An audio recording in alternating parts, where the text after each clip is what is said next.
guys, welcome to another video of a class 9 number system, where in the previous video we have already seen all the major and fundamental concepts of your irrational system, and for this irrational number system you already know some basic concepts where we've already dealt with how to represent an irrational number like root 2 or root 3 on a number line, and how to see visualize an irrational number on a number line like any other number.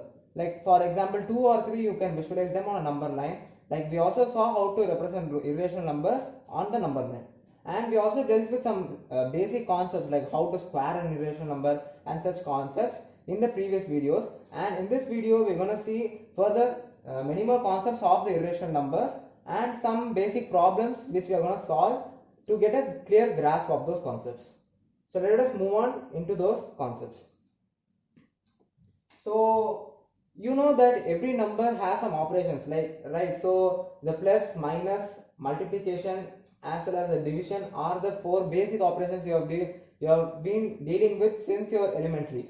So you basically know what are these operations and what are they used for. So based on your rational number system, you know that 2 plus 3 gives us 5, and some basic arithmetic and multiplication as well as division problems where you can easily solve them.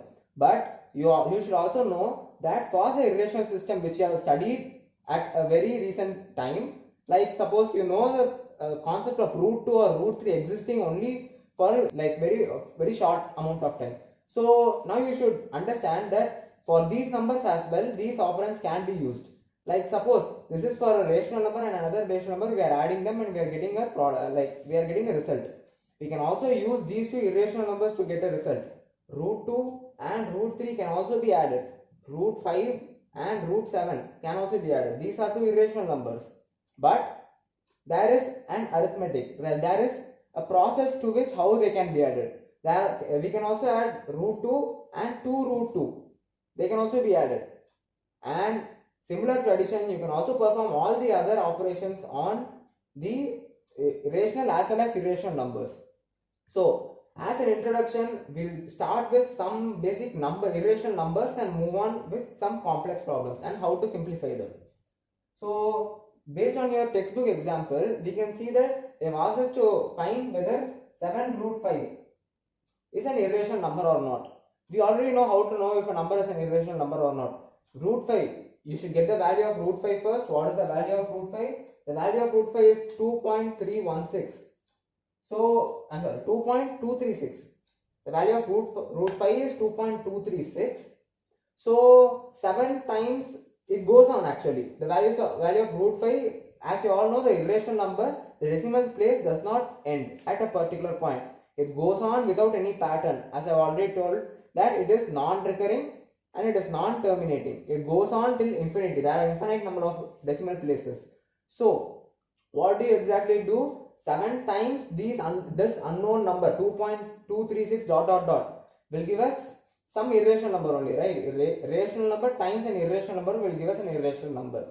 7 times 2.236 this can be any number, will give us something like 7 2s are 14, and you just multiply this whole number, it can give us somewhere from 14 point something to 14.5 something. So 14 point something to 14.5 something. So you definitely don't know what is the correct value. Suppose you take only 2.236. Now you can multiply it with 7 and get a definite value over here. But if you introduce another variable, suppose 2.2361 and multiply, you will get another decimal place over here. 23613, and it goes on. So I'm not sure if this is the correct decimal expansion, but still, if you get all the other decimal places together and multiply it, it can go on and the result might not be constant.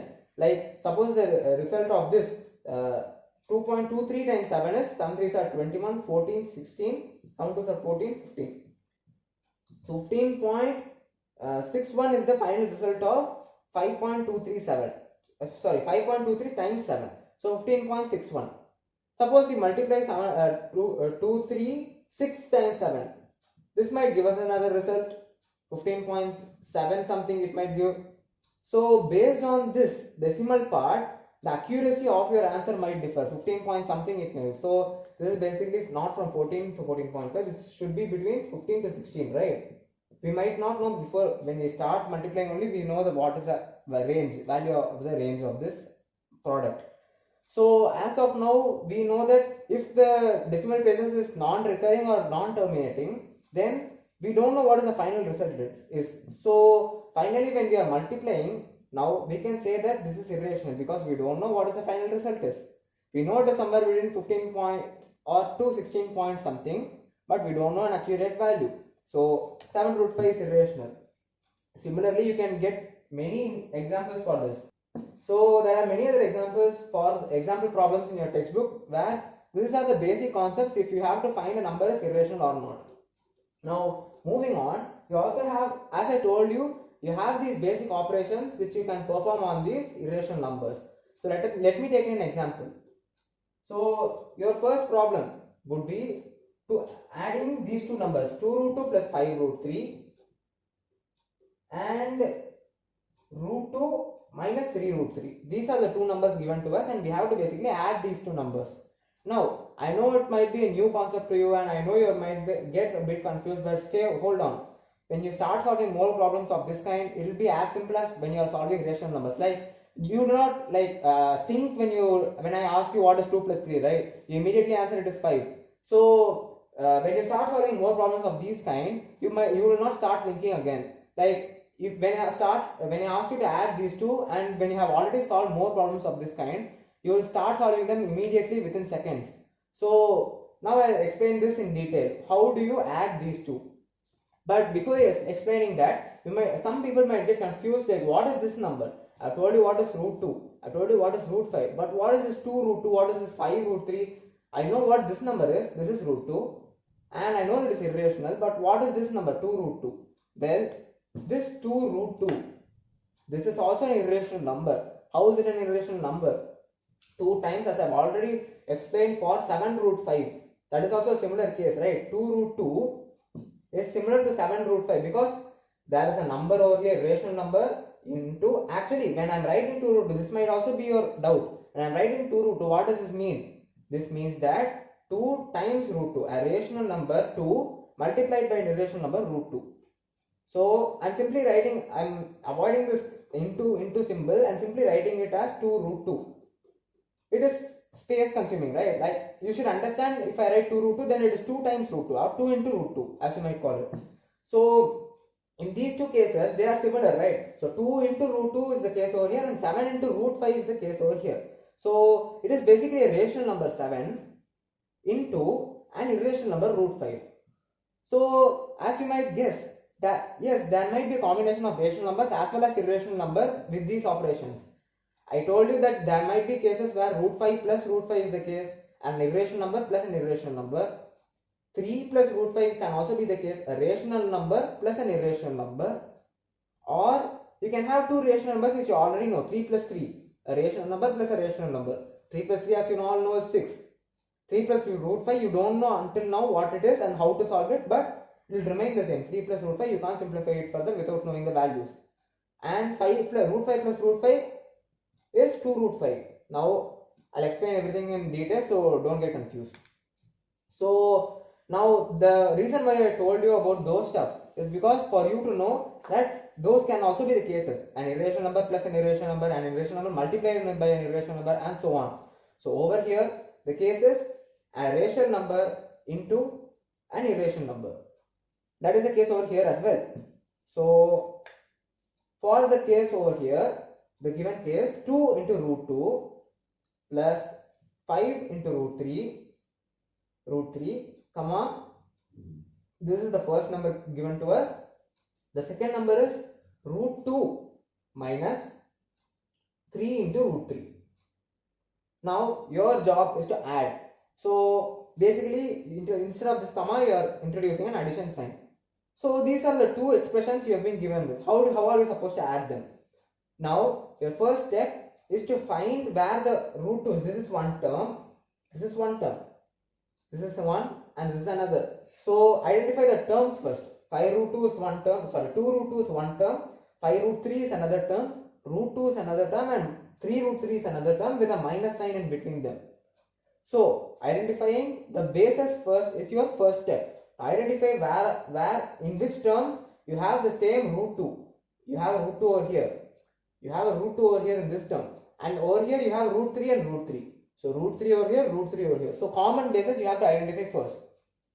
So root 2, root 2, root 3, root 3. Now your next step will be is to group all these terms. So 2 root 2, I'm skipping this multiplication symbol as I told earlier. You have to understand that if I'm writing 2 root 2, then it is 2 into root 2. So 2 root 2 is my first root 2 term. It's a first term which has a root 2 in it, and plus this root 2 term is also another term which has a root 2 in it. I'm grouping these. Next, 5 root 3 is another term which has root 3 in it. I'm sorry, 5 root 3 is a term which has root 3 in it. And minus 3 root 3, I'm including this minus symbol as well. Minus 3 root 3 is a term which has root 3 in it. So minus 3 root 3 is another term. So as you all know, what I have done is basically group the terms in terms of their components, where I have root 2 over here and root 3 over here. So in this term I have only terms which has root 2, and in this expression I have terms which only has root 3 in it. So now what you basically do is, I'll give you an example. 2x plus x. You know 2x plus x is 3x, right? Now how are you doing this? Either you are just simply remembering 2x plus x as 3x, or you can do this. That is x and x common, x and x over here. You can take common outside. So x times what will remain? 2 over here and 1 over here. So x times 2 plus 1. 2 plus 1 is 3. So 3x will be your answer. Right? So 2x plus x will give us 3x. Now in similar steps, we're going to solve these as well. What is common over here? Well, it is obvious. It is root 2 is common over here. Now take root 2 common. So when you take root 2 common outside, you are left with 2 and 1. So 2 plus 1 is what remains. Now over here as well, what can you see in common? Well, root 3 is in common in both these expressions. So root 3 times what is left over? 5 minus 3. Well, now it is a matter of simplification. So 2 plus 1 is 3. So root 2 times 3 will be your first expression over here, plus root 3 times 5 minus 3 is 2. So 2. Now as you can see, when I started solving it, I grouped all the similar terms which has similar roots with them. But over here I can't find any more similar roots. Root 2 is there in this expression and root 3 is there in this expression. So I can't find any similar roots. Root 2 is a different number and root 3 is a different irrational number. So this is where it ends. So finally what do you do over here is, when you arrive with this step, you simplify it. So root 3 times 2 or 2 times root 3 is basically written like this, as you might know by now. So 2 times root 3 plus root 2 times 3. What is root 2 times 3? You can simply interchange these. So root 2 times 3 or 3 times root 2 can be same. So 3 root 2. So basically this is your answer when you add those given two expressions. Now let me solve another problem if you have some doubt. Now one more problem will be with another operation, multiplication. So your problem is to multiply these two given irrational numbers. 6 root 5 when multiplied by 2 root 5. What is your answer when you multiply these two numbers? So when multiplying these two numbers, as I've already told you, you have to, in terms, when it comes to addition or subtraction, you can take common outside, right? But when it comes to this, you can't take common outside. Suppose let me take an example, 6x times 2x. How can you take common outside? You have to multiply them separately, right? 6x times 2x you can't take common. 6x plus 2x you can take common outside. Common you take x as common and 6 plus 2 will remain, so 8x will come. But if it is in the case of multiplication, then you have to multiply these two and multiply these two as well. So you have to separate it. So 6 times 2 will give us 12 and x times x will give us x square. So this will give us 12x square. In a similar fashion, you have to do this as well. So basically split all these terms. 6 root 5 is 6 into root 5 into 2 root 5 is 2 into root 5. So basically what you are doing here is splitting these roots and the irrational part based on their product. So 6 into root 5 into 2 into root 5. So now you have to combine all the rational numbers. So 6 and 2 are your rational numbers. 6 into 2. Everything is in product. Notice that operation. So you can interchange it anywhere. So 6 into 2 into root 5 into root 5. Now for this part I will come later. This part 6 into 2 you know 12, right? 6 into 2 is 12 times. Now for root 5 into root 5, what am I going to do over here? Now well, let me tell what is a root actually. So let me stop it over here and tell what is a root and how can it be operated.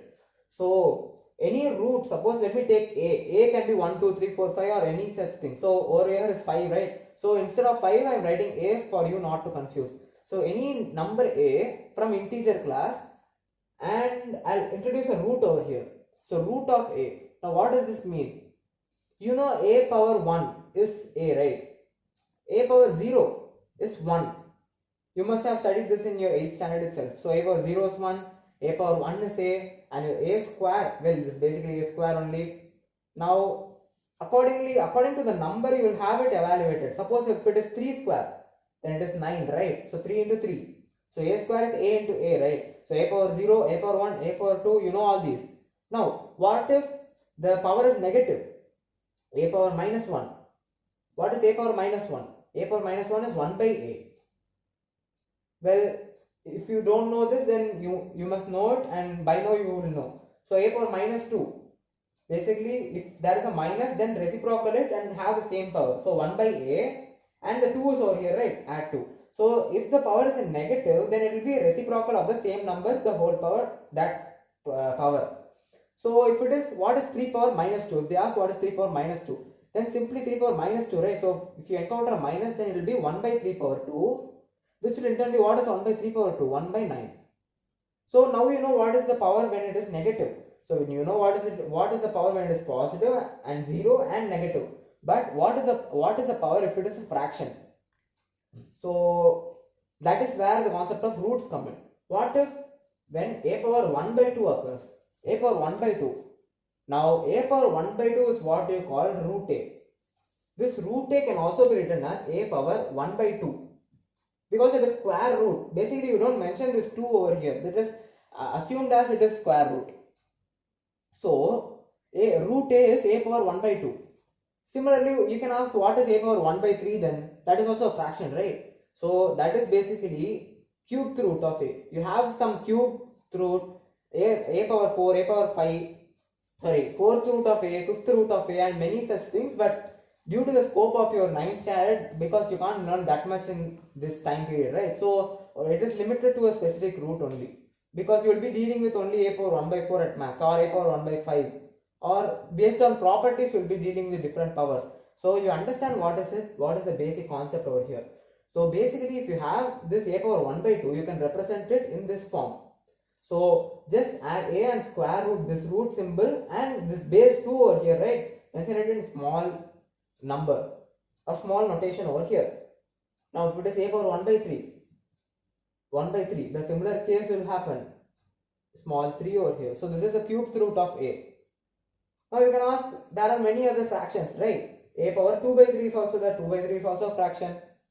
Now we will move on to those in a later case, where you just have to know that there is a similar representation for every root. Suppose square root of a can be represented as a power 1 by 2. That is the case over here. Okay. Now, if we know until that, then we can solve this problem over here. So what is root 5 into root 5 now? Root 5 as I already told you, can also be written as 5 power 1 by 2, right? Root a can also be written as a power 1 by 2. Now root 5 can also be written as 5 power 1 by 2. So 5 power 1 by 2 into 5 power 1 by 2 is 5 power 1 by 2 the whole square. So 5 power 1 by 2 the whole square. Now a power m the whole power n, what is it? This property gives us a power m into n. M into n. A power mn. So over here when you simplify this, 5 power 1 by 2, a power m, the whole power n will give us a power m into n. 1 by 2 into 2. What is 1 by 2 into 2? 1, right? 2 will get cancelled, so 1 will remain. So thus this will give us 5, where solving only this will give us 5, right? So 12 into this will give us 5. So 12 5 is 60. So the final answer will be 60 for us. So now the points you have to remember when we solve this problem are, simply remember that root a into root a will give us a. root 5 into root 5 is giving us 5, right? So root a into root a will give us a. Now how do we get that? How do we get root 5 into root 5 as 5? I told you root 5 can also be written as 5 power 1 by 2. Now we have 2 5 power 1 by 2 so here, so 5 power 1 by 2 the whole square. 5 power 1 by 2 the whole square will give us a power m the whole power n. Now what is a power m the whole power n? A power mn. So a 5 power 1 by 2 into 2 will give 2 and 2 will be cancelled. So 5 power 1 will remain. 12 into 5 power 1 will give us 60. Now you can ask, what if there are 4 root 5s? I have given 2 root 5s, so you are taking 5 power 1 by 2 the whole square. Now what if I have 4 root 5s? Root 5 into root 5 into root 5 into root 5. What is the answer for this one? Well, it is the same. You can think of it as an obvious case. When you have 4 times the same number, you can write it as power 4, right? So root 5 power 4. Now I told you root 5 can be represented as 5 power 1 by 2. So I write it over here. What is 5 root 5? Root 5 can be written as 5 power 1 by 2 the whole power 4. Instead of this root 5 I am writing 5 power 1 by 2 the whole power 4. Now a power m the whole power n, what is it? A power mn. So 5 power 1 by 2 into 4, a power m into n. So cancelling the powers out, will be remaining with 2 into 1, which is 2. So therefore the final answer will be 5 square. Only 2 will remain in the power. What is 5 square? 25. So multiplying 4 times this root 5 times root 5 times root 5 times root 5 will get root 5 times root 5 power 4, and hence the answer is 25. So there goes the fundamentals of multiplying the irrational numbers. Now you only dealt with multiplication of same irrational numbers. Multiplication of root 5 into root 5. Well, both are root 5, right? Multiplication of root 2 into root 2. You know this is 5, root 5 into root 5. Root 2 into root 2 is 2. Root 7 into root 7 is 7. And so on. Multiplication of the same numbers gives this number itself. Now, what if you multiply root 3 into root 2? These are two numbers. What if you two different numbers? What if you multiply root 5 into root 4? These are two different numbers. What if you multiply root 7 times root 8? Well, there are many cases of this as well. Now we will be seeing some properties on how to evaluate all these addition, division and multiplication of different irrational numbers. So thank you guys for watching this video, and do not forget to like, share and comment. See you guys in the next video.